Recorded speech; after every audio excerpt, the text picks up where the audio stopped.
In my previous video, I pointed out that I had become MGTOW. This has understandably prompted some questions, especially from some of my friends, because MGTOW as a movement doesn't really have any overly defined purpose. There's a large range of views that various people who call themselves MGTOW hold to.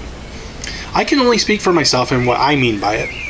But that's actually the strength of the movement, in my opinion. It is, after all, called men going their own way, not men going that guy's way. Because MGTOW starts with men, one question I was asked is if MGTOW is anti-woman. There are definitely people in MGTOW who are anti-woman, no doubt about that. But that doesn't mean everyone, or even most in it, are anti-women. Of course, one also needs to define what is meant by anti-woman, because third-wave feminism, the type that is popularized today, would almost certainly find MGTOW to be anti-woman, because anything not catering to third-wave feminism is anti-woman, including first-wave feminism. Isn't that grand? But MGTOW stands in contrast to third-wave feminism because MGTOW is not about groupthink. It's easy to forget the important aspect at the end of the acronym. It's about men going their own way. People are, by nature, mimickers of what's around them. Most human beings like to follow leaders. It makes it easier because if you're following someone, then you don't have to make the big decisions. And that also means you don't bear the responsibility if it all goes south. But that is antithetical to the spirit of what MGTOW means. It's not about following leaders, but about forging your own path.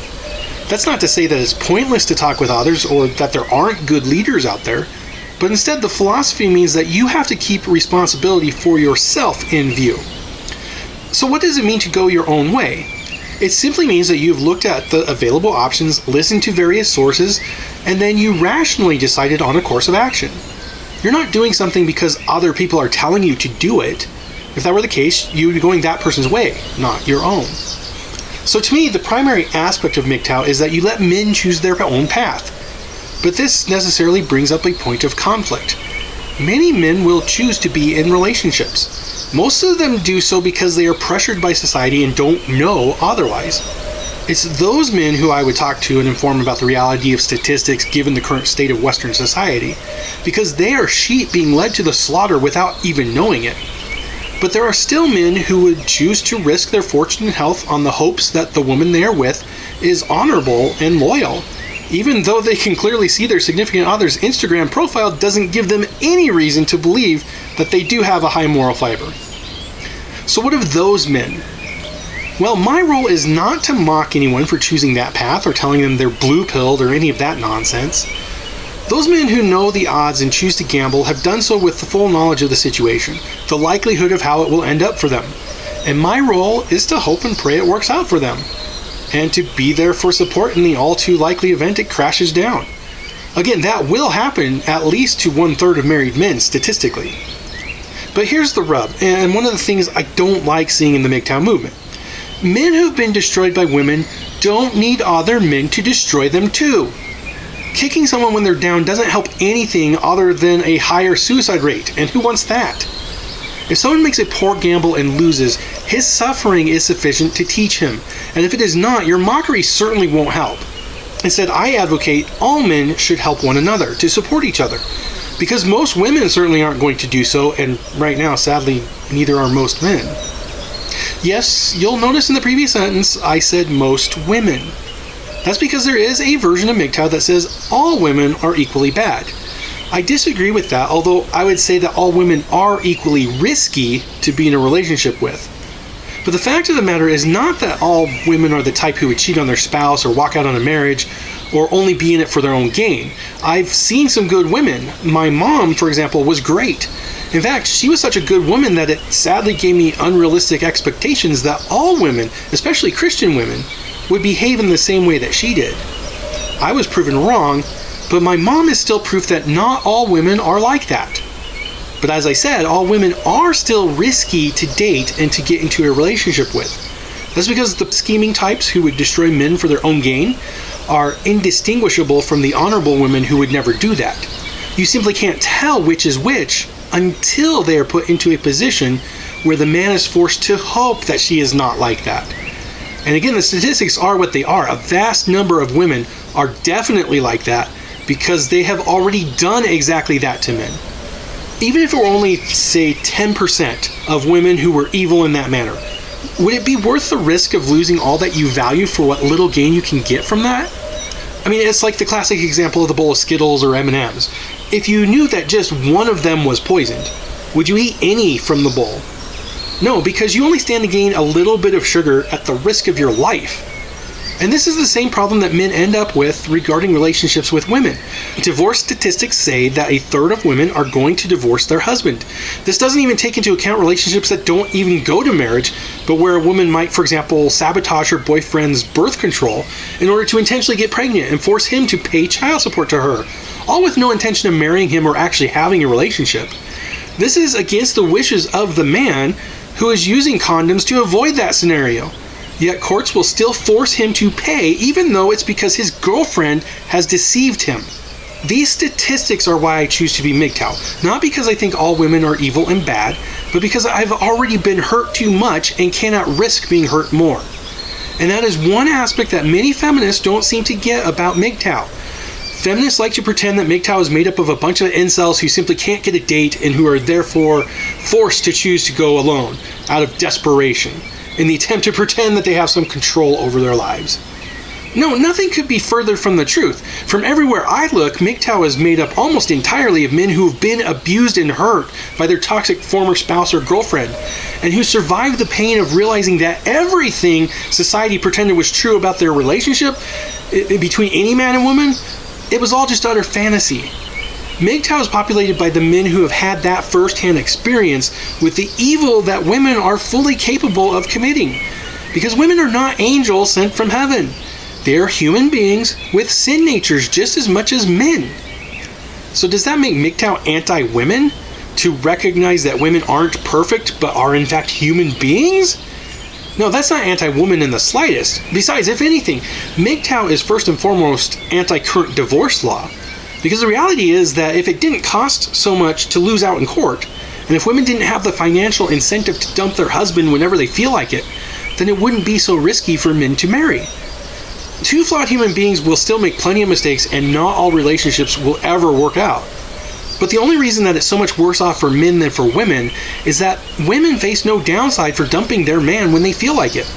Men, on the other hand, risk everything that they have in the hope that the woman will stay faithful and committed. This imbalance, where one side bears all the risk and the other side bears all the reward, is what makes the problem. It's not women. If it was imbalanced in favor of men, men would do the same thing back to women because each of us is human. It's in our nature to use the power we have over others and to exploit it. So the problem is not that women are flawed. It's that people are flawed, and no one should have that power over another person, but currently women do have that power over men in marriage. So MGTOW is not for incels who don't know how to date. As far as that goes, MGTOW isn't even for people who just don't want kids or want to be married ever. There are plenty of people in MGTOW who do want to get married and have kids, but who can see that our current culture has made this dream far too risky to aim for. It's natural for men to want a family. That's why so many men will risk marriage even after hearing the odds. They will convince themselves that it only happens to other people and never to them. I was that way too. I was fairly ignorant and naive when I got married, and I suspect that if someone sat down and explained the risks to me, I would have said, that would never happen to me. I'm marrying a good Christian girl who's really nice. She'd never behave like that, especially not once we have children, because she knows that kids do better when they have both parents. She wouldn't choose a path detrimental to her own child, even if she suddenly didn't want me. And of course, my thinking turned out completely wrong. But I still want a family. I still would love to be a father to some of my own kids instead of just a glorified ATM for them. Now, the odds of that happening are remote. Not because there absolutely is no good woman out there, but because even if I found her, I wouldn't trust her. As they say, once burned, twice shy. But even after all that, here's the thing. You are not me. And that brings me to a friend who contacted me to tell me he's decided to be in a relationship, and he wanted my opinion on it now that I'm MGTOW. Well, that's his choice to make. He knows the risks. I hope and pray that he has one of the women who are not like that, the kind who doesn't take power just because society grants it to her. I will celebrate with him the joys of his relationship, and if she turns out to be exactly like that, well, I will remain this man's friend, and I will help pick him up afterward. So let me summarize all this. First, to women, It sucks that there are actually some non-third wave feminist women out there who will invariably be hurt by what our society is. But the fact is that while not every woman would hurt their man simply because they can get away with it, every single woman could do it at any time. That is a huge amount of power that society, the courts, and even the Christian church has decided to give you. Because each of these institutions has done so, the reality of the harm that you are fully capable of doing makes it so that a rational person will often conclude it's not worth the risk. Yes, it sucks if you're truly a good woman. But if you want to change it, you can join men in seeking to update divorce law. Give men equal rights to a relationship with their own children. Not bias anything towards women anymore. Level the playing field where you have all the advantage, just as men have been doing for women in the workforce. Do that and make it less risky for a man to date you, or you're going to be left with just the players and pickup artists who want to use you. For men, if you do something because I say so or because another man says so, well, that's simply the opposite of going your own way. You need to make up your own mind. But do it with all the data and with all the information available. Don't act out of ignorance or because society is pushing you to man up or any of that. If you choose to marry, marry with the understanding that you are highly likely to lose half and you could be forced to pay for your kids while never getting to see them. Marry with the understanding that this could all happen even if you catch her cheating on you. Marry understanding that society doesn't care what happens to you when your relationship ends. They only care about making sure she is okay. If you find that you can afford to take that risk, or if you are willing to do so even though you can't afford it, well, it's your choice. I support your choice when it's not made in ignorance. You understand and are going your own way. That's different from being a sheep being led to the slaughter. To me, if MGTOW is to mean anything, it has to begin with that. We have to respect the choices made by those who disagree with us, even when they know all the information that we do. If we don't respect them, if we try to bully them into doing what we think is best for them, then what good are we? What kind of movement does that? Yeah, the feminist movement.